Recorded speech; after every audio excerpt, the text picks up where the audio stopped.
1789 సంవత్సరం ప్రపంచ చరిత్రను మార్చిన ఒక గొప్ప సంఘటన ప్రారంభమైంది. ఆ సంఘటన పేరు ఫ్రెంచ్ రెవల్యూషన్. ఈ విప్లవం జరిగిన దేశం ఫ్రాన్స్. ఆ కాలంలో ఫ్రాన్స్లో సంపూర్ణ అధికారంతో రాజు పాలించేవాడు. ఆ రాజు పేరు లూయి. రాజులు, మత పెద్దలు సుఖంగా జీవిస్తుండగా సాధారణ ప్రజలు పేదరికం మరియు పన్నులతో బాధపడుతున్నారు. ప్రజలపై భారీ పన్నులు, ఆహారం కొరత, పేదరికం పెరుగుతోంది. ఇలా బాధపడుతున్న ప్రజలలో కోపం, అసంతృప్తి పెరుగుతూ వచ్చింది.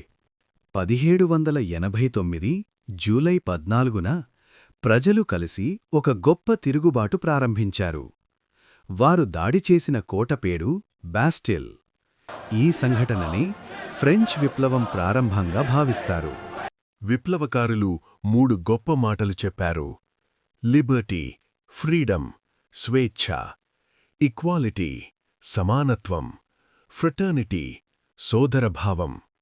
ఇవి ఫ్రాన్స్ కొత్త దేశ సిద్ధాంతాలుగా మారాయి. విప్లవం తరువాత రాజ్యపాలన క్రమంగా ముగిసింది. ఫ్రాన్స్లో ప్రజలే దేశాన్ని పాలించే కొత్త ప్రభుత్వ వ్యవస్థ ఏర్పడింది. ఈ వీడియో మీకు నచ్చితే లైక్ చేయండి. మరిన్ని చరిత్ర కథల కోసం సబ్స్క్రైబ్ చేయండి.